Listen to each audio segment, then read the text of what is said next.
Lipun channel bu mityeng tabiriba khwai tarabu channel asigi maikeidagi taramna okjari. Iramdamgi oiba phungawari loinana tonghan furup kanglupki wari masa kayama channel asina miyamda lepa leitana khudol tamjari loinana channel asibu hena mapung phanabagidamakta adom-adom thawjal nijari.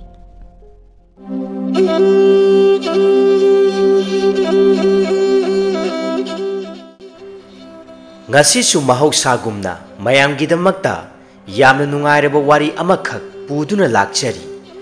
Wari asigi mamingdi Mitrangi Ujao. Wari asi aibagi wakhalona sagatcharagi ijabani. Masida sizinariba wahi wata pumnama aibagi wakhalon ngaktani. Wari asi kari kamdobagi haibadu mayam puna taminarasi. Wari asi pathokcharakpa matamda wahi wata soikilan kiba yaurbasu tabiriba khwai kibikna chauna ngakpigani. Mayamgi mafamda khudol tamjari. Mitrangi Ujao. Lanpham asi aduki matik kalami. Miyoi kayagi yaibi thawai manglammi. Maikai animaki marakta asok apan kayamasu yaurami. Makhutta painariba khutsu thanglen singadu chetna painaduna angamba thongna puthoknaduna lanpham adu mai paknadaba yade haibagi matagumna hanba leitana hotnarami. Angangba ikheng kayana lepa leitana ikhong thumba makhai chelammi. Atopa lanmising amagi luchingba amana makhoigi lanmising tananaba lauduna asumna hairaklammi. Yeknaba singbu maru phangna manghanba haibase nakhoigi nakhutta leirabani. Nakhoi thongna hanba yade. Mangda khongdoirakliba yeknabagi lanmi tengoloi sing asibu tumna yaibi thawai laurasi. Asi haiduna makhoi pulap hupchinduna changsilakliba lanmi tengoloi sing adugi mathakta akanba maongda landarami. Ngasidagina tha mapallonggi mamang matamgi warini. Tomthin piklingaidagi hongna mahaki wakhalon ama haibabu lam kaya koiba chattuna lamsing adugi maramda thijin khochinba haibasina mahakidi apamba oijaraklammi. Maram asina haujikti mahak graduation loiraduna Adventures of Life haina mingthonba organization amagi thaumi oina thabak purami. Mahaki mathau oina arapa mafamsingda chattuna mafamsing adugi maramda yengsinba kayama chalami. Singlon kaya sing koina asum koirami. Awa nungai animaki wari oirami. Khudong thiningai oiba kayamasu yaudaba natte. Nongma mahaki khongchat ama oina makhoi thaumi taret khanbagi manungda tomthil mahaksu yaurami. Pau aduna tomthildi yamna haraujarami. Asumna harauna mayumdagi mahaki khongchat adugidamakta thorakhibani. Mahaka thana makhoi thaumi taret adu nupa ngaktasu oirami. Masa masagi phirol charon Adventures of Life na makhoide pitharakpa chana thaknaba polamsing loinana chingnungda kem togduna leirunabagi maduda changba polamsing masing suna puduna makhoi taret gari amada thauduna asum laknami. Makhoi mioi taret gidi thabak asi tawrokpa matamda taret suba khongchatsu oirami. Yamna harauna lakpana arapa asukpa chinglon amada yauraklami. Matam aduda numitsu tasilakadore. Maram aduna makhoi taret makhoigi laifam chaphamgidamakta mafam chaba ama yengduna khudak aduda sem sarami. Tomthilna asumna hairaklammi. Sar sing ngasidi mafam asida yarekpham hekta semlasi aduga hayeng nong hek nganbaga mafam asigi leihauna chingbasu yengsalasi. Sauba kauba makhoi taret adugi manungdagi khwaidigi ahal khara oirap tauba mioi amana asumna hairaklammi. Mafam asidi onthongnabu phajakreda. Mamang thakta asigum phajabadi amukta phawba chalaktri. Madudagi makhoi taret mak mafam chaba yengduna ꯁꯦꯝ ꯁꯥꯔꯝꯃꯤ꯫ ꯅꯨꯃꯤꯗꯥꯡꯒꯤ ꯃꯇꯝ ꯑꯗꯨꯗ ꯃꯈꯣꯏ ꯆꯥꯕ ꯊꯛꯄ ꯂꯣꯏꯅꯔꯛꯄ ꯃꯇꯝ ꯑꯗꯨꯗ ꯑꯀꯪꯕꯁꯤꯡ ꯃꯩ ꯊꯥꯗꯨꯅ ꯃꯩ ꯇꯤꯛꯂꯝꯃꯤ꯫ ꯍꯦꯝꯕꯅ ꯍꯥꯏꯔꯛꯂꯝꯃꯤ, ꯁꯥꯔ ꯇꯣꯝꯊꯤꯜꯕꯨ ꯌꯥꯝꯅꯁꯨ ꯅꯍꯥ ꯑꯣꯏꯅ ꯊꯕꯛ ꯑꯁꯤꯗ ꯆꯪꯂꯛꯄꯁꯤꯕꯨ ꯀꯝꯗꯧꯕꯤꯒꯦ? ꯇꯣꯝꯊꯤꯜ ꯃꯥꯏꯊꯣꯡꯗ ꯅꯣꯛꯐꯦꯠ ꯇꯧꯅ ꯈꯨꯝꯂꯛꯂꯝꯃꯤ, ꯁꯥꯔ, ꯏꯁꯥꯅ ꯄꯥꯝꯖꯕ ꯊꯕꯛꯁꯤꯅ ꯈ꯭ꯋꯥꯏꯗꯒꯤ ꯅꯨꯡꯉꯥꯏꯖꯕ ꯍꯥꯏꯕꯗꯨꯅꯤꯗ꯫ ꯑꯋꯥ ꯅꯨꯡꯉꯥꯏ ꯑꯅꯤꯃꯛ ꯄꯨꯟꯅ ꯅꯨꯡꯉꯥꯏꯔꯦ꯫ ꯑꯉꯥꯡ ꯑꯣꯏꯔꯤꯉꯩꯗꯒꯤ ꯍꯧꯅ ꯑꯩꯅ ꯅꯤꯡꯖꯈꯤꯕ ꯄꯨꯝꯕꯁꯤꯡ ꯑꯗꯣ ꯍꯧꯖꯤꯛꯇꯤ ꯊꯨꯡꯖꯔꯦ꯫ ꯑꯁꯤ ꯍꯥꯏꯗꯨꯅ ꯃꯈꯣꯏ ꯃꯁꯦꯟ ꯑꯋꯥ ꯅꯨꯡꯉꯥꯏ ꯋꯥꯔꯤ ꯀꯌꯥ ꯑꯃ ꯁꯥꯟꯅꯔꯝꯃꯤ꯫ ꯅꯤꯡꯊꯧ ꯄꯥꯟꯕ ꯂꯩꯕꯥꯛ ꯑꯃꯈꯛꯇꯅꯤ꯫ ꯃꯖꯥ ꯏꯕꯨꯡꯉꯣ ꯅꯣꯡꯂꯩ ꯈꯣꯝꯕ ꯁꯒꯣꯜ ꯁꯌꯥꯡꯊꯛꯇ ꯐꯝꯗꯨꯅ ꯁꯒꯣꯜ ꯀꯟꯅ ꯊꯧꯔꯛꯂꯝꯃꯤ꯫ ꯍꯩ ꯍꯩ ꯍꯩ ꯌꯥ ꯍꯩ ꯍꯩ ꯌꯥ ꯍꯩ ꯌꯥ ꯍꯩ ꯍꯩ ꯍꯩꯌꯥ꯫ ꯃꯇꯨꯡꯗꯁꯨ ꯃꯍꯥꯛꯀꯤ ꯃꯔꯨꯞ ꯂꯩꯔꯨꯡ ꯍꯟꯖꯕ ꯃꯍꯥꯛꯁꯨ ꯁꯒꯣꯜ ꯊꯧꯗꯨꯅ ꯇꯥꯟꯅꯔꯛꯂꯝꯃꯤ꯫ ꯃꯍꯥꯛꯀꯤ ꯃꯇꯥꯎ ꯃꯖꯥ ꯏꯕꯨꯡꯉꯣ ꯇꯥꯟꯅꯅꯕ ꯑꯁꯨꯝꯅ ꯂꯥꯎꯗꯨꯅ ꯍꯥꯏꯔꯛꯂꯝꯃꯤ,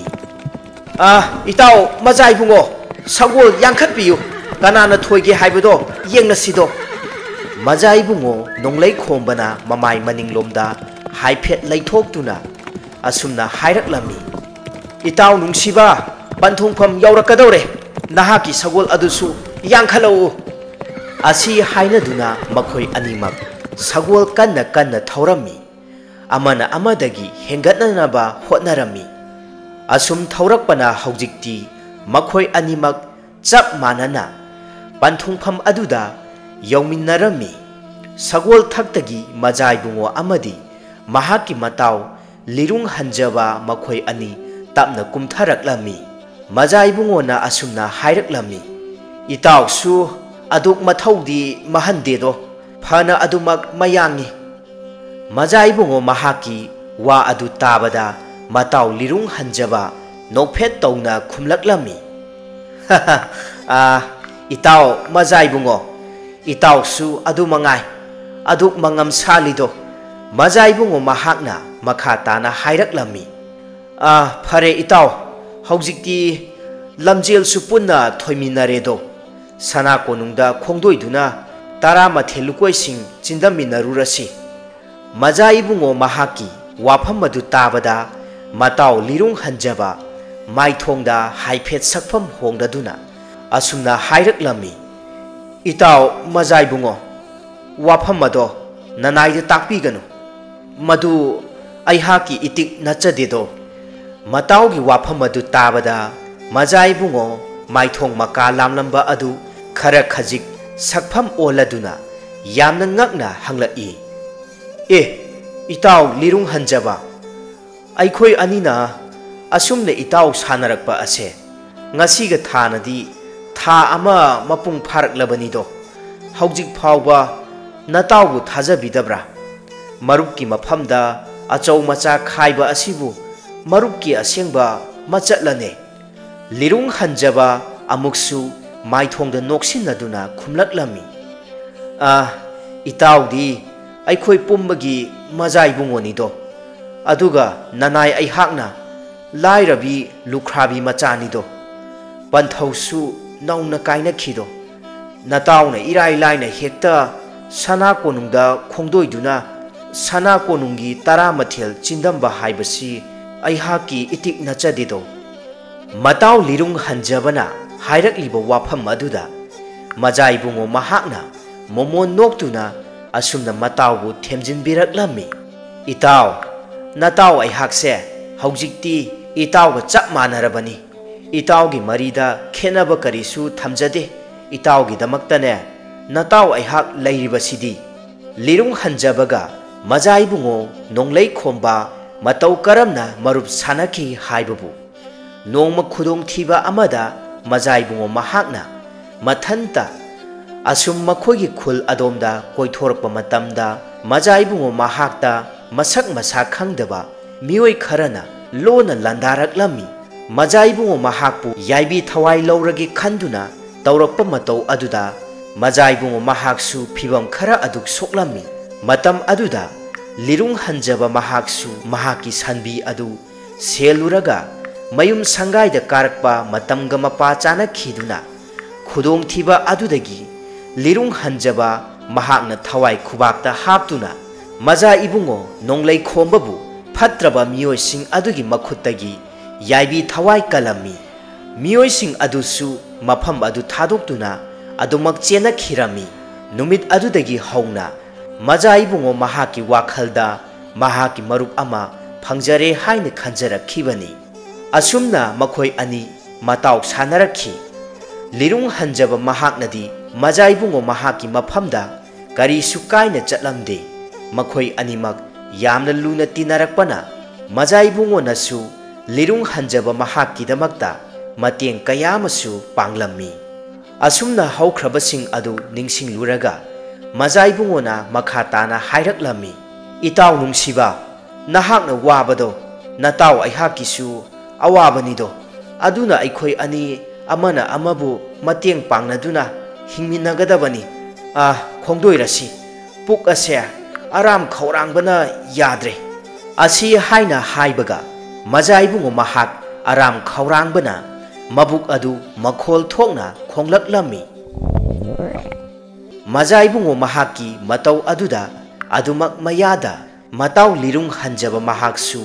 ꯄꯨꯟꯅ ꯃꯈꯣꯏ ꯑꯅꯤꯃꯛ ꯁꯅꯥ ꯀꯣꯅꯨꯡꯗ ꯈꯣꯡꯗꯣꯏꯔꯛꯂꯝꯃꯤ꯫ ꯅꯤꯡꯊꯧ ꯋꯥꯡꯂꯦꯝꯕ ꯃꯍꯥꯛꯀꯤ ꯃꯆꯤꯟ ꯃꯅꯥꯎ ꯑꯅꯤ ꯁꯨꯔꯝꯃꯤ꯫ ꯃꯍꯥꯛꯀꯤ ꯃꯅꯥꯎꯇꯣꯟ ꯑꯗꯨꯒꯤ ꯀꯣꯂꯣꯏ ꯃꯤꯡꯂꯦꯟ ꯀꯣꯏꯂꯥꯡꯕ ꯍꯥꯏꯅ ꯀꯧꯔꯝꯃꯤ꯫ ꯃꯍꯥꯛꯀꯤꯗꯤ ꯃꯃꯣꯝ ꯑꯃꯈꯛ ꯐꯪꯖꯔꯝꯃꯤ꯫ ꯃꯅꯥꯎꯇꯣꯟ ꯀꯣꯏꯂꯥꯡꯕ ꯃꯍꯥꯛꯀꯤ ꯋꯥꯈꯜꯗ ꯐꯠꯇ꯭ꯔꯕ ꯀꯂꯛ ꯃꯤꯍꯧꯕ ꯑꯃ ꯐꯥꯎꯔꯛꯂꯝꯃꯤ꯫ ꯃꯔꯨ ꯑꯣꯏꯅ ꯃꯍꯥꯛꯀꯤ ꯈꯣꯡꯕꯨꯔꯣꯏ ꯑꯣꯏꯔꯤꯕ ꯀꯤꯌꯥꯝꯄ ꯑꯗꯨꯅ ꯃꯅꯥꯎꯇꯣꯟ ꯀꯣꯏꯂꯥꯡꯕꯒꯤ ꯃꯐꯝꯗ ꯏꯇꯠ ꯇꯠꯇꯅ ꯆꯤꯔꯣꯜ ꯀꯌꯥ ꯇꯧꯁꯤꯜꯂꯝꯃꯤ꯫ ꯃꯅꯥꯎ ꯏꯕꯨꯡꯉꯣ, ꯅꯅꯥꯏꯅ ꯍꯥꯏꯖꯔꯤꯕ ꯋꯥꯐꯝ ꯑꯁꯦ ꯃꯌꯦꯛꯅ ꯇꯥꯔꯕꯅꯤꯀꯣ꯫ ꯃꯅꯥꯎ ꯏꯕꯨꯡꯉꯣꯒꯤꯗꯤ ꯅꯃꯣꯝꯅꯤ ꯁꯥꯠꯂꯤꯕꯁꯦ, ꯑꯗꯨꯒ ꯏꯅꯤꯡꯊꯧ ꯃꯍꯥꯛꯀꯤꯗꯤ ꯃꯄꯥꯔꯤꯅꯤ꯫ ꯑꯗꯨꯅ ꯅꯤꯡꯊꯧꯒꯤ ꯈꯨꯕꯝ ꯑꯁꯤꯗꯤ ꯑꯗꯨꯃꯛ ꯃꯈꯥ ꯇꯥꯅ ꯃꯖꯥ ꯏꯕꯨꯡꯉꯣ ꯅꯣꯡꯂꯩ ꯈꯣꯝꯕꯗ ꯑꯗꯨꯃꯛ ꯁꯤꯟꯅꯈꯤꯅꯤ꯫ ꯑꯗꯨꯅ ꯉꯜꯂꯤꯉꯩꯁꯤꯗꯅꯦ ꯃꯖꯥ ꯏꯕꯨꯡꯉꯣꯕꯨ ꯂꯣꯏꯁꯤꯟꯈꯤꯕ, ꯑꯗꯨꯒ ꯅꯤꯡꯊꯧꯒꯤ ꯈꯨꯕꯝ ꯑꯁꯤꯅ ꯃꯅꯥꯎ ꯏꯕꯨꯡꯉꯣꯅ ꯅꯝꯗꯅ ꯃꯨꯜꯍꯧꯕ, ꯃꯁꯤꯅꯅꯦ ꯈ꯭ꯋꯥꯏꯗꯒꯤ ꯐꯔꯕꯅꯤꯀꯣ꯫ ꯑꯁꯨꯝꯅ ꯃꯅꯥꯏ ꯑꯆꯥꯟꯕ ꯀꯤꯌꯥꯝꯄꯒꯤ ꯂꯧꯅꯝ ꯆꯤꯔꯣꯜꯁꯤꯡ ꯑꯗꯨ ꯇꯥꯔꯨꯕꯃꯛꯇꯗ ꯃꯅꯥꯎꯇꯣꯟ ꯀꯣꯏꯂꯥꯡꯕ ꯋꯥꯈꯜ ꯃꯕꯨꯛꯅꯤꯡ ꯑꯣꯜꯂꯝꯃꯤ꯫ ꯀꯤꯌꯥꯝꯄ, ꯅꯍꯥꯛꯅ ꯍꯧꯗꯣꯔꯛꯂꯤꯕ ꯋꯥꯐꯝꯁꯤꯡ ꯑꯁꯦ ꯌꯥꯝꯅ ꯆꯨꯝꯂꯕ ꯉꯥꯛꯇꯅꯤꯗꯣ꯫ ꯑꯩꯍꯥꯛꯅ ꯋꯥꯈꯜ ꯐꯅ ꯈꯜꯂꯨꯔꯤꯕ ꯄꯨꯝꯕ ꯑꯁꯦ ꯌꯥꯝꯅ ꯂꯥꯜꯂꯝꯂꯦ꯫ ꯏꯌꯥꯝꯕꯅ ꯅꯤꯡꯊꯧ ꯈꯨꯕꯝ ꯄꯥꯏꯔꯦ, ꯃꯅꯥꯎ ꯑꯩꯍꯥꯛꯀꯤꯗꯃꯛꯇ,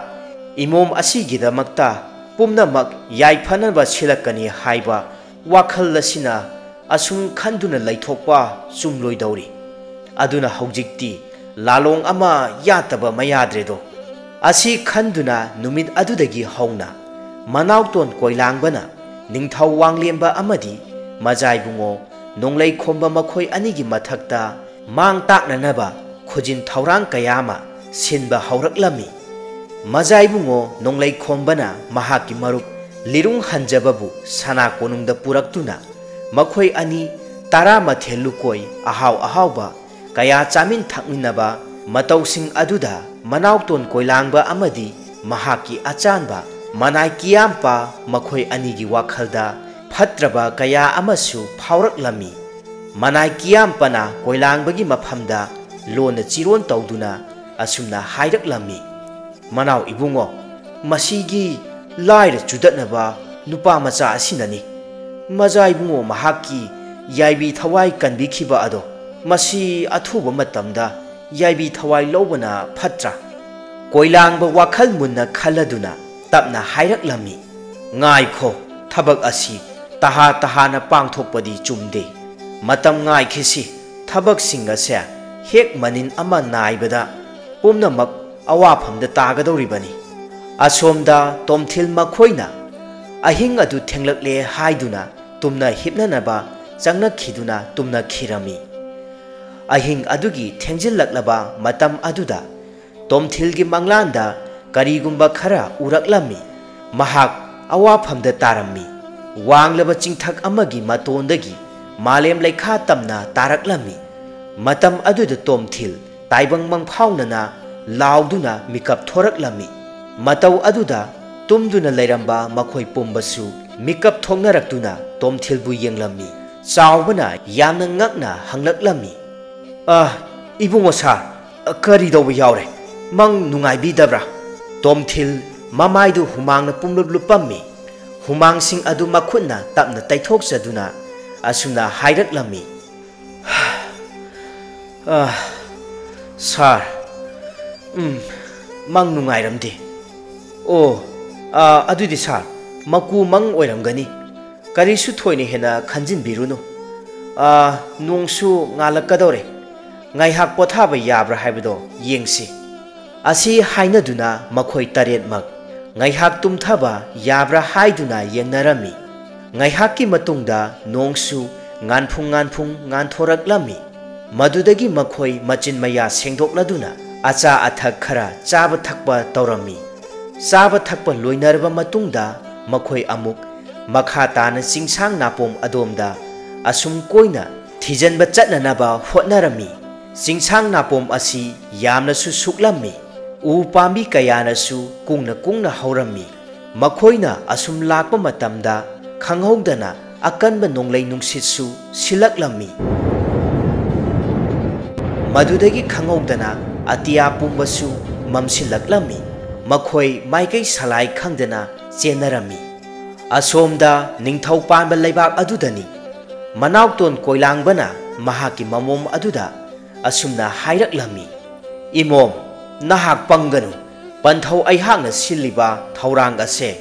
nahak yagadabani ko nabung hal asiga luna chana tinariba marup lirung hanjabaga nakhoi ani ase khangna chana sinduna aron athup pomba khangdoktuna mahakpu aikhoigi khulai oina sijinagadabani palem mama oibi mahaknasu mamomda launam chirol tawduna haijalami imom panthauna siliba thaurang singase aikhoigi yaiphanabagi damaktani ko palem panthau makhoi anina asumna tattana chirol tawsinba aduda mamom irai leima mahak wakhalda asum khaladuna hairaklami panthau palem namom aihaki wakhal loksing sijinaduna honajage asi haiduna numit adudagi hauna lirung hanjaba mahakna sana kunungda khongdorekpa matam singdasu mamom irai leima mahakna momon minok kaya tawsinduna mahaki launam langda lirung hanjaba mahakna apam nungsi phawraknaba hotnarami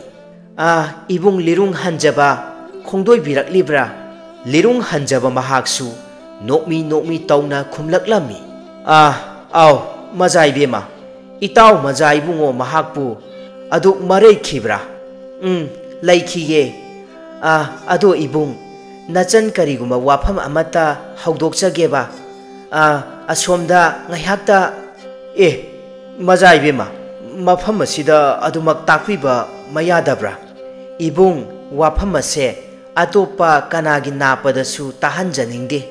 asi haiduna mamom irai leima mahakna lirung hanjaba mahaki khudang adu tap paiduna kananasu uroidaba mafam adomda jingthoklammi matau aduda lirung hanjaba mahaksu haifeti ngakcha narami amadi hainadaba amasu phawraklammi majaibema irai leimana lirung hanjabagi mafamda apam nungsi phongdoklammi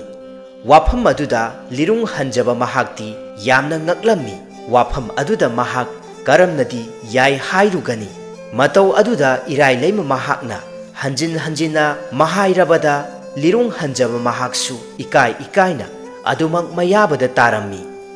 asumna makhoi ani kanasu khanganda lona nungsinaba hauraklammi irai leimana lonasu nungsiba saduna lirung hanjaba mahaki awat apa laita laira kaya singda mateng kaya masu panglammi lirung hanjabagi honglakliba matau kaya sing aduda majai bungo nonglei khomba mahaksu adumak jingnadaba phawdaba natlamde jingnaba kaya masu phawraklami adubo mahak wakhal chamnadi khandoklami machanupiga mataw mahaka nungsinare haiba khanglaba aduda ꯃꯇꯥꯎꯗꯁꯨ ꯑꯁꯨꯝꯅ ꯍꯥꯏꯔꯝꯃꯤ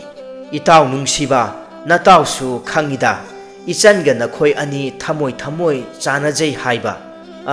ꯀꯔꯤꯁꯨ ꯀꯥꯏꯗꯦꯗ ꯐꯖꯅ ꯑꯗꯨꯝ ꯅꯨꯡꯁꯤꯅꯧꯀꯣ ꯑꯗꯣ ꯃꯤꯡꯒꯧꯒꯗꯤ ꯍꯣꯡꯕ ꯀꯥꯎꯒꯅꯤꯀꯣ ꯑꯁꯤ ꯍꯥꯏꯗꯨꯅ ꯐꯥꯒꯤ ꯇꯧꯔꯝꯃꯤ ꯃꯇꯥꯎꯒꯤ ꯐꯥꯒꯤ ꯑꯗꯨꯗ ꯂꯤꯔꯨꯡ ꯍꯟꯖꯕ ꯃꯍꯥꯛꯁꯨ ꯌꯥꯝꯅ ꯏꯀꯥꯏꯖꯔꯝꯃꯤ ꯂꯤꯔꯨꯡ ꯍꯟꯖꯕ ꯑꯃꯗꯤ ꯃꯖꯥꯏꯕꯨꯡꯉꯣ ꯃꯈꯣꯏ ꯑꯅꯤ ꯑꯆꯥꯟꯕ ꯃꯔꯨꯞ ꯑꯣꯏꯔꯨꯕꯅ ꯃꯈꯣꯏ ꯑꯅꯤꯃꯛꯀꯤ ꯑꯔꯣꯟ ꯑꯊꯨꯞ ꯀꯌꯥ ꯑꯃꯁꯨ ꯍꯥꯏꯅꯔꯝꯃꯤ ꯃꯌꯥꯝꯁꯤꯡ ꯑꯗꯨꯒꯤ ꯃꯔꯝ ꯄꯨꯝꯕ ꯃꯖꯥꯏꯕꯦꯝꯃ ꯃꯍꯥꯛꯅ ꯂꯧꯅꯝ ꯇꯧꯗꯨꯅ ꯂꯤꯔꯨꯡ ꯍꯟꯖꯕ ꯃꯍꯥꯛꯀꯤ ꯃꯐꯝꯗꯒꯤ ꯈꯪꯗꯣꯛꯂꯗꯨꯅ ꯃꯄꯥ ꯀꯣꯏꯂꯥꯡꯕꯒꯤ ꯃꯐꯝꯗ ꯂꯣꯏꯅꯃꯛ ꯇꯝꯊꯣꯛꯂꯝꯃꯤ ꯅꯣꯡꯃꯒꯤ ꯅꯨꯃꯤꯠ ꯑꯃꯗ ꯃꯈꯣꯏ ꯑꯅꯤ ꯈꯛꯇꯃꯛ ꯈꯨꯜ ꯑꯗꯨꯒꯤ ꯅꯣꯡꯄꯣꯛ ꯃꯥꯏꯀꯩ ꯄꯥꯡꯅ ꯂꯩꯔꯤꯕ ꯆꯤꯡꯁꯥꯡ ꯑꯗꯣꯝꯗ ꯀꯣꯏꯕ ꯑꯣꯏꯅ ꯁꯒꯣꯜ ꯑꯃꯃꯝ ꯇꯣꯡꯂꯗꯨꯅ ꯊꯧꯔꯛꯂꯝꯃꯤ ꯃꯖꯥꯏꯕꯨꯡꯉꯣ ꯃꯍꯥꯛꯅ ꯃꯇꯥꯎ ꯂꯤꯔꯨꯡ ꯍꯟꯖꯕꯗ ꯑꯁꯨꯝꯅ ꯍꯥꯏꯔꯛꯂꯝꯃꯤ ꯏꯇꯥꯎ ꯉꯁꯤꯗꯤ ꯋꯥꯈꯜ ꯌꯥꯝꯅ ꯅꯨꯡꯉꯥꯏ ꯁꯅꯥ ꯀꯣꯅꯨꯡꯗ ꯑꯁꯨꯝ ꯂꯩꯁꯤꯟꯕꯁꯤꯁꯨ ꯋꯥꯈꯜ ꯊꯣꯛꯇꯦ ꯏꯇꯥꯎꯕꯨ ꯑꯩꯍꯥꯛꯀꯤ ꯃꯔꯨꯞ ꯑꯣꯏꯅ ꯐꯪꯖꯕ ꯑꯁꯦ ꯂꯥꯏꯕꯛ ꯌꯥꯝꯅ ꯐꯩꯗ ꯃꯄꯣꯛ ꯃꯄꯣꯛ ꯈꯨꯗꯤꯡꯗ ꯏꯇꯥꯎꯕꯨ ꯑꯩꯍꯥꯛꯀꯤ ꯃꯔꯨꯞ ꯑꯣꯏꯕ ꯐꯪꯖꯒꯦꯀꯣ ꯃꯖꯥꯏꯕꯨꯡꯉꯣ ꯃꯍꯥꯛꯀꯤ ꯋꯥꯐꯝ ꯑꯗꯨꯗ ꯃꯇꯥꯎ ꯂꯤꯔꯨꯡ ꯍꯟꯖꯕ ꯃꯍꯥꯛꯁꯨ ꯋꯥꯈꯜ ꯌꯥꯝꯅ ꯅꯨꯡꯉꯥꯏꯖꯔꯝꯃꯤ ꯃꯍꯥꯛꯅ ꯑꯁꯨꯝꯅ ꯃꯈꯥ ꯇꯥꯅ ꯍꯥꯏꯔꯛꯂꯝꯃꯤ ꯏꯇꯥꯎ ꯃꯖꯥꯏꯕꯨꯡꯉꯣꯕꯨ ꯅꯅꯥꯏ ꯑꯩꯍꯥꯛꯀꯤꯁꯨ ꯃꯔꯨꯞ ꯑꯣꯏꯅ ꯐꯪꯖꯕ ꯑꯁꯤꯁꯨ ꯑꯩꯍꯥꯛꯀꯤ ꯂꯥꯏꯕꯛ ꯌꯥꯝꯅ ꯐꯕꯅꯤ ꯊꯋꯥꯏ ꯊꯥꯔꯕ ꯐꯥꯎꯕ ꯏꯇꯥꯎꯒꯤꯗꯃꯛꯇ ꯊꯋꯥꯏ ꯊꯥꯒꯅꯤ ꯑꯁꯤ ꯍꯥꯏꯅꯗꯨꯅ ꯃꯈꯣꯏ ꯑꯅꯤ ꯌꯥꯝꯅ ꯅꯨꯡꯁꯤꯅꯅ ꯍꯔꯥꯎꯅ ꯑꯁꯨꯝ ꯂꯥꯛꯄꯅ ꯎꯃꯪ ꯑꯗꯣꯝꯗ ꯌꯧꯔꯛꯂꯝꯃꯤ ꯃꯇꯝ ꯑꯗꯨꯗ ꯃꯐꯝ ꯑꯗꯨꯗ ꯂꯨꯝꯗꯨꯅ ꯂꯩꯔꯝꯕ ꯃꯈꯣꯏ ꯃꯤꯑꯣꯏ ꯈꯔ ꯊꯣꯔꯛꯇꯨꯅ ꯃꯖꯥꯏꯕꯨꯡꯉꯣ ꯑꯃꯗꯤ ꯂꯤꯔꯨꯡ ꯍꯟꯖꯕ ꯃꯈꯣꯏ ꯑꯅꯤꯗ ꯂꯣꯟꯅ ꯂꯥꯟꯗꯥꯔꯛꯂꯝꯃꯤ ꯍꯩꯌꯥ ꯌꯥ ꯍꯩꯌꯥ ꯃꯈꯣꯏ ꯑꯅꯤꯃꯛꯀꯤ ꯌꯥꯏꯕꯤ ꯊꯋꯥꯏ ꯂꯧꯔꯁꯤ ꯃꯇꯧ ꯑꯗꯨꯗ ꯃꯔꯨꯞ ꯃꯈꯣꯏ ꯑꯅꯤꯁꯨ ꯁꯒꯣꯜ ꯊꯛꯇꯒꯤ ꯆꯣꯡꯊꯔꯛꯇꯨꯅ ꯐꯠꯇ꯭ꯔꯕ ꯃꯤꯑꯣꯏꯁꯤꯡ ꯑꯗꯨꯒ ꯑꯀꯟꯕ ꯃꯑꯣꯡꯗ ꯂꯥꯟꯊꯦꯡꯅꯔꯝꯃꯤ ꯃꯖꯥꯏꯕꯨꯡꯉꯣ ꯑꯃꯗꯤ ꯂꯤꯔꯨꯡ ꯍꯟꯖꯕ ꯃꯈꯣꯏ ꯑꯅꯤꯒꯤꯗꯤ ꯃꯁꯥ ꯉꯥꯛꯊꯣꯛꯆꯅꯅꯕ ꯃꯇꯤꯛ ꯆꯥꯕ ꯈꯨꯠꯁꯨ ꯊꯥꯡꯂꯦꯟꯁꯨ ꯌꯥꯎꯔꯛꯂꯝꯗꯦ ꯌꯥ ꯍꯩ ꯌꯥ ꯍꯧꯖꯤꯛꯇꯤ ꯅꯈꯣꯏ ꯑꯅꯤꯃꯛ ꯌꯥꯏꯕꯤ ꯊꯋꯥꯏ ꯃꯥꯡꯂꯒꯗꯕꯅꯤ ꯆꯦꯟꯐꯝ ꯂꯩꯇꯦꯗꯣ ꯑꯁꯨꯝꯅ ꯃꯃꯤꯠ ꯃꯃꯥꯏ ꯈꯨꯝꯖꯤꯜꯂꯕ ꯐꯤꯃꯨ ꯁꯦꯠꯄ ꯃꯈꯣꯏꯁꯤꯡ ꯑꯗꯨꯒ ꯌꯥꯝꯅ ꯀꯟꯅ ꯐꯨꯅꯔꯝꯃꯤ 이캉 ꯈꯪꯍꯧꯗꯅ ꯌꯦꯛꯅꯕꯒꯤ ꯃꯤꯑꯣꯏꯁꯤꯡ ꯑꯗꯨꯅ ꯂꯥꯛꯆꯕ ꯍꯦꯜꯂꯛꯇꯨꯅ ꯃꯈꯣꯏ ꯑꯅꯤꯃꯛꯁꯨ ꯐꯤꯕꯝ ꯊꯤꯅ ꯁꯣꯛꯂꯝꯃꯤ ꯃꯤꯑꯣꯏ ꯑꯃꯅ ꯇꯨꯡꯂꯣꯝꯗꯒꯤ ꯊꯥꯡꯅ ꯂꯤꯔꯨꯡ ꯍꯟꯖꯕꯕꯨ ꯊꯤꯜꯂꯛꯄ ꯃꯇꯝꯗ ꯈꯣꯡꯂꯩ ꯊꯨꯅ ꯃꯖꯥꯏꯕꯨꯡꯉꯣ ꯃꯍꯥꯛꯅ ꯉꯥꯛꯊꯣꯛꯇꯨꯅ ꯃꯁꯥꯗ ꯑꯣꯏꯅ ꯊꯤꯜꯂꯝꯃꯤ ꯌꯥ ꯍꯩ ꯌꯥ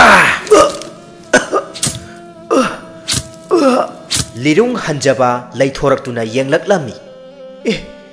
ꯏꯇꯥꯎ ꯏꯇꯥꯎ ꯁꯦ ꯃꯤꯠ ꯄꯥꯡꯂꯣ ꯏꯇꯥꯎ ꯑꯁꯤ ꯍꯥꯏꯗꯨꯅ ꯂꯤꯔꯨꯡ ꯍꯟꯖꯕ ꯊꯃꯣꯏ ꯌꯥꯝꯅ ꯁꯣꯛꯂꯝꯃꯤ ꯌꯥ ꯅꯈꯨꯠꯃꯛꯅ ꯑꯩꯍꯥꯛꯀꯤ ꯏꯇꯥꯎ ꯃꯄꯨ ꯊꯥꯡ ꯑꯗꯨꯅ ꯊꯤꯜꯂꯕ ꯌꯥ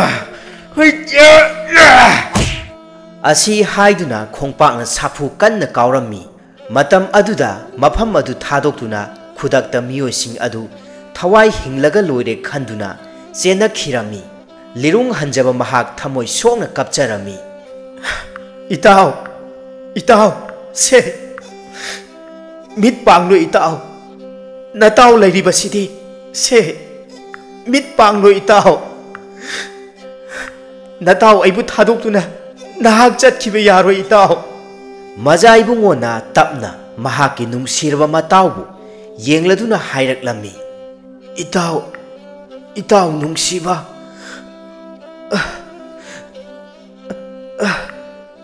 ꯑꯩꯍꯥꯛꯀꯤ ꯃꯇꯝ ꯌꯧꯔꯛꯂꯦ ꯏꯆꯟ ꯅꯨꯄꯤꯗꯣ ꯏꯇꯥꯎꯒꯤ ꯅꯐꯝꯗ ꯁꯤꯟꯅꯔꯤ ꯑꯩꯍꯥꯛ ꯈꯥꯡꯕ ꯉꯝꯗ꯭ꯔꯦ ꯅꯇꯥꯎ ꯑꯩꯕꯨ ꯊꯥꯗꯣꯛꯇꯨꯅ ꯅꯍꯥꯛ ꯆꯠꯈꯤꯕ ꯌꯥꯔꯣꯏ ꯏꯇꯥꯎ ꯑꯁꯤ ꯍꯥꯏꯗꯨꯅ ꯑꯗꯨꯃꯛ ꯈꯨꯗꯛ ꯑꯗꯨꯗ ꯃꯖꯥꯏꯕꯨꯡꯉꯣ ꯃꯍꯥꯛ ꯊꯋꯥꯏ ꯃꯥꯡꯂꯝꯃꯤ ꯃꯇꯝ ꯑꯗꯨꯗ ꯑꯇꯤꯌꯥ ꯄꯨꯝꯕ ꯑꯃꯪꯕ ꯅꯣꯡꯅ ꯀꯨꯞꯁꯤꯟꯈꯤꯗꯨꯅ ꯈꯪꯍꯧꯗꯅ ꯅꯣꯡꯂꯩ ꯅꯨꯡꯁꯤꯠꯁꯨ ꯇꯧꯔꯛꯇꯨꯅ ꯑꯇꯠ ꯑꯈꯝ ꯂꯩꯇꯅ ꯅꯣꯡꯁꯨ ꯆꯨꯔꯛꯂꯝꯃꯤ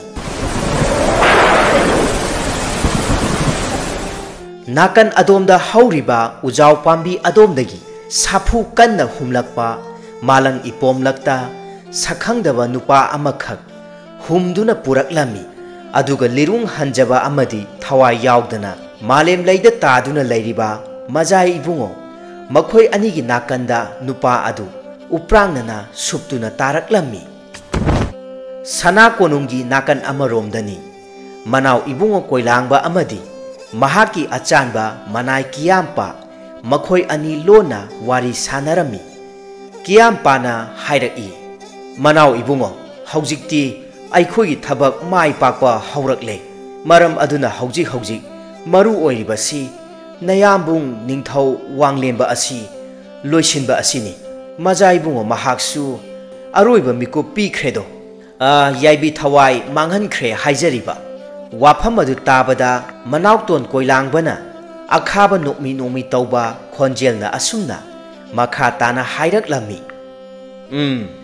हौजिक्ति कोइलांगबा अइहाकी अनिंगबा अपांबा लोइनमक थुंगलगदबा इनाय अचानबा अइहाकना निंगथौगी खुबम अदो हेक पाइबगा नहाकीसु फमथोल अमदी सोइद्रबनी असी हाइदुना मखोय अनिना लोन वारी सारिबसिंग अदु कनागुंबा मियोय अमखकना लोन ताखिरमी सना कोनुंगदा निंगथौ अमदी लैमरेंबी मखोय अनिमकना मजाइबुंगो नोंगलै खोंबा महाक ताइबंग पाल थादोख्रे लैत्रे हाइबा पाव अदु ताबदा थमोय सोकना तेंथाजरमी सना कोनुंगी फमनाइबसिंग अमदी लैबा खुनगी खुंजा पुंबसु कपना लाउनरमी मजाइबुंगो महाकी थवाई यावद्रबा हक्चांग अदु सना कोनुंगदा पुरकलमी मतौ अदुदा पेंद्रबा निंगथौगी मफमदा मनावतोन महाकना हाइजिनदुना खुदक अदुदा लिरुंग हंजबा महाकपु फाजिनदुना कैसुम संगदा थमलमी असुमना निंगमदा अमत्ता पोकचबा मजाइबुंगो अदुगी मथौ मंगम पांथोकलमी असुमना था अनिमुक्ति हौजिनखिरमी लिरुंग हंजबा महाकना महाकी मरुपकी दमक्ता कैसुम संगदा फादो ओइना लैख्रबा अदुदा ममोम इराइलेमा महाकसु हौजिक्तदा निंगमदबा फावरकलमी ओ अइहाकना वाखल थेमनखिबना वारम पुंबा असे पंथौ महाकी मफमदा तमलुबदगिनिको मजाइबुंगो अमदी लिरुंग हंजबा मखोय अनिना कोइबा चतखिबा नुमित अदुगी पाव अदु इराइलेमा महाकना खंगलदुना वारमसिंग अदु पंथौ कोइलांगबगी मफमदा खंगनखि नुमित अदुदा कोइलांगबा अमदी मनाय अचानबा कियामपा मखोय अनिना लौतुनदुना मजाइबुंगोबु याइबी थवाई लौखिबनी अदुबु हौजिक्ति इराइलेमा महाकनसु पंथौ महाकना सिलिबा खुजिन थौरांगसिंग अदु खंगलक्तुना खुदक अदुदा मपन निंगथौगी मफमदा हंगतुना खंगलमी मबुक फत्रबा मनाव इबुंगो महाकी वाखलोन अदुबु मयामा निंगथौ महाकना मै हौना सावरमी इया करी हाइबा इमोम मसी पुमनमक अइहाकी हेक इरेम खाक महाकमकना इया खंगनिदो नखोय कना कना लೈ हौजिंगमक इनावतोन अमदी कियामपा मखोय अनिबु फाजिनदुना कैसुम संगदा थम्मुदो असी हाइदुना याथंग ताउथरकलमी खुदक अदुदा मनावतोन कोइलांगबा अमदी कियामपा मखोय अनिसु कैसुम संगदा फाजिनदुना थमलमी अदुबु मखोय अनिना हाना खुजिन थौरांग तौदुना थमलकपना अहिंग अमदा लोना सना कोनुंगदा लंदारक्तुना निंगथौगी अंगम मथौ कयासिंग अदुबु खुदक अदुदा याइबी थवाई लौरमी नुपी अंगांग कया फावबा खुदक अदुदा याइबी थवाई लौरमी असुमना अहिंग अदुदा सना कोनुंग अदु खुदुम चनसिनखिदुना हौजिक्ति निंगथौ वांगलेंबा अमदी महाकी लैमरेंबी लोइनना महाकी मनाय मसेल खरगा पुन्ना सना कोनुंग थादोक्तुना लांजेनरमी कैसुम संगदा फाजिनदुना थमलिबा मनावतोन कोइलांगबा अमदी मनाय अचानबा कियामपा मखोय अनिसु थादोक्लमी हौजिक्ति सना कोनुंग अदु मनावतोन महाकी मखादा थमलमी नाकन अमरोमदा ममोम इराइलेमा महाकसु वाखल तारकलदुना कैसुम संगदा फाजिनदुना थमखिबा महाकी नुंगसिजबा लिरुंग हंजबबु लोना थादोक्तुना मखोय अनिमक सना कोनुंग थादोक्लगा चेलक्तुना मपन निंगथौगी खोंगुल लिरक्तुना थेंगनरमी लिरुंग हंजबा महाकना Ningthou वांगलेंबबु येंगदुना asumna thokhiba pumbasing adu wari liduna khangalami amadi wakhal tahalami madudagi lirung hanjabana asumna makha tana hairaklammi ining thau haujiksu aihaki itaw majai bungo mahak hingli aikhoigi damakta mahak lengdana laidi wafam adu tabada mayamsing adu yamna ngaklammi ningthau wanglembana yamna ngakna hanglaki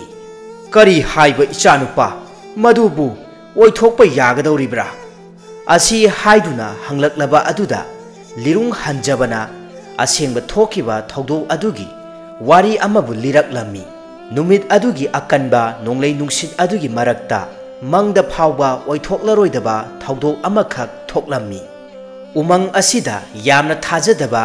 thaina lai haktaktagi leiraklaba laioiraba ujaw urel amakhak haurammi ujaw asi tasengnamakki mitrangi ujaw amakhak oirammi nonglei nungsit aduna asum kanba helaklabada makhoi taresing adu maikei salai khangda chenaba matam aduda tomthil mahak khaktamak mahaki mangda hauriba ujaw adu urakpadagi ujaw adom tamna chensilaklammi asum chensilakpada khanghaudana humlakpa akanba nonglei nungsit aduna mitrangi ujaw manungdagi khanghaudana thong amakhak hangdoraktuna madugi manung tamna paisin khirami madudagi tomthil mafam asida yaurakhi lirung hanjaba amadi mahaki thawai yaudraba marup majai bungobu konduna kapcharami matam asidani tomthilna makhoigi manak adwaida paisilaktuna uprangnana taraklami ayo tomthilna mamit tapna pangthorakpa matamda mahaki manak adwaida nupa amanda changsilaklami hek yengba matamda thainagi ngalingay matamgi phijetsu setlami madu ubada tomthil yamna ngaklammi kanano kaino aina leirisina kadaidana tomthilgi saktam adu uruba maktada lirung hanjaba thamoi sokna kapladuna hairaklammi he taw nungsiba majai bungo nanaibu kari matau kobage asi haiduna kablakpa aduda tomthil yamna ngaklammi aduga mahakna haiphet leithokuna yengluba matamda nakan amada mahaka saktam chap manaba nupa ama khakna leimaida taduna angangba ikhenglakta thawai yaudana leiramba adu uruba matamda tomthil yamna ngaklammi makhoi anigi khetnaba haibabu phijet saksa asi mangaire aduga matam asida ngangnariba lon asiga aduma khetnarami matau aduda tomthil mangla taibangla khanjaduna masana masa mathanta khupakna phawba thajinjarami aduga mafam adwaida mahaka loinarakpa sarsing pangkauda kaurami matau aduda lirung hanjaba mahaksu yamna ngaklammi aduga tomthilna seliba phijolsing aduda lirung hanjabasu yamna kirami amadi ngakpasu phawrami asumna makhoi ani yamna wana lon phawnaraduna thokhiba wari pumba tomthilgi mafamda lirung hanjabana lirabada haujikti tomthilsu khangle madudi mahangna lakliba leibak asi tasengnamakki ningthau panba ngalingay matam amadani haiba asumna warsu wana tomthilna kanasu khanganda mirot amagumna leiraklammi asumna lirung hanjabana ningthau wanglembagi mafamda wari pumba liraba matungda tomthilna leikhiba umang adom tamna laktuna makhoi pumba unarami tomthilbu hek ujaba maktada ningthau leimarembi machanupi irai leima loinana khunja makhoi kharasing adusu yamna ngakpada nattana thamoi soknasu kapminarami matau aduda tomthilsu yengba ngamdraduna makhoi gidamakta leplage haiduna chap yungna khankhirami asumna umang aduda tomthilna lamjingladuna ningthau wanglembagi lanmi kayama semgatlami asomdasu sana konungda haujikti manauton koilangbana ningthaugi khubamda namduna phambal tongladuna leibak adugi leingak paisilami khunja singsu yamna wana khanglammi khunja kayasu matau aduda yaningdraduna lona chelakladuna ningthau wanglembagi khongul liraktuna mahaki michangda lepnarami asumna haujikti langidamakta sem saduna Tomthil mahaksu majaibungo nonglei khombamakna amuk hanna halaklabagumna langidamakta thawai yauna hotnarami matau adu uraga palem panthau saklaba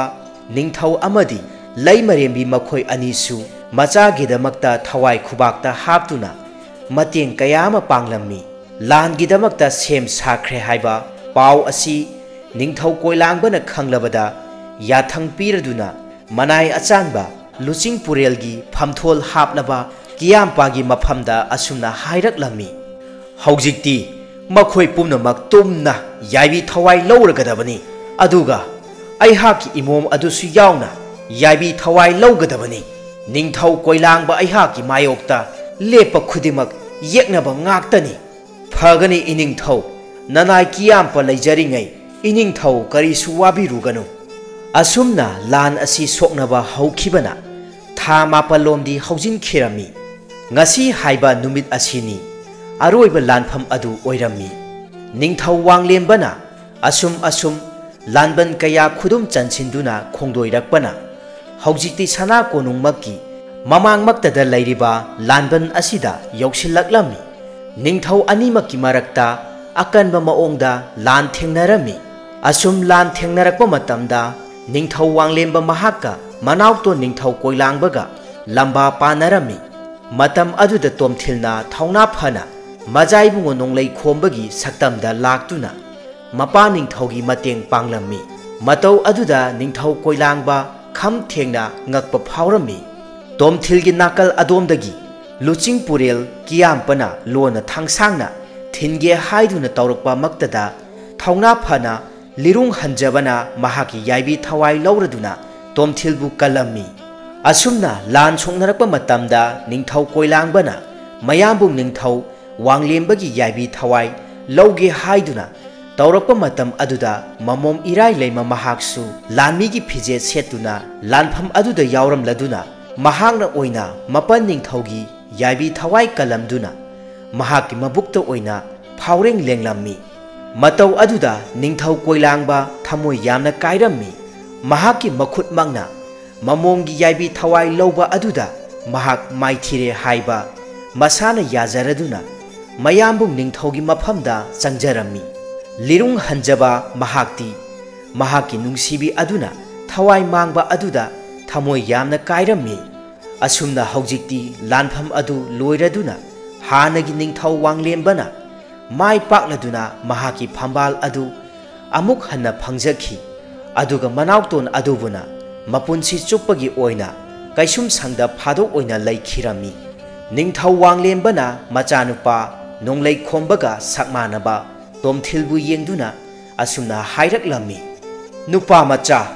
nahak mapham kaidasu khongdoi khraganu haujikti sana konung asigi ningthaugi khubam ase icha ibungo nahakta sinaragedo matam aduda Tomthilna asumna hairaklammi iningthau adumna takpiganu aidi mapham asigi miyoisu nachade aduga aigisu iyumda ima matomta leihori aigi thabak mayamsing adu thadokpa yaroi aduna ningthaugi khubam ase marup lirung hanjaba mangondo oina hapiyu macha ibungo mahakka sakmanamba aduna hairakpa wahaising adu taruba maktada ningthau amadi leimarenbi makhoi anisu yamna munna khanaraba matungda wafam aduda yarammi khudak aduda angam athau maichongna chingba kaya tanaduna lirung hanjaba mahaki maphamda ningthaugi khubam adu sinarami asumna haujikti Tomthilsu makhoi pumnamakpu kaina yathang piraduna mahakna lakhiba adugumna umang aduda laktuna mitrangi ujau aduda thamoi sengna khurumjaraduna mahaki hanagi matam aduda hankhinaba sinarami asumna mitrangi ujau aduna su penbiraduna Tomthilna mapham asida lakhiba adugumna mahak amuk hankhirami mayamsing adudi Tomthilbu yengladuna nungaitaba phongdoknarami asomda nonglei nungsit adusu taptharakladuna mahai yengnarakpa matamda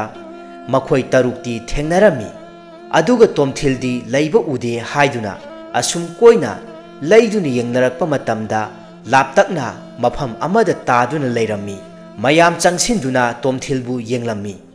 तोमथिल ममित तपना पांगथोरक्तुना अकोइबा मफमसिंग अदु येंगलक्पा मतमदा लापतकना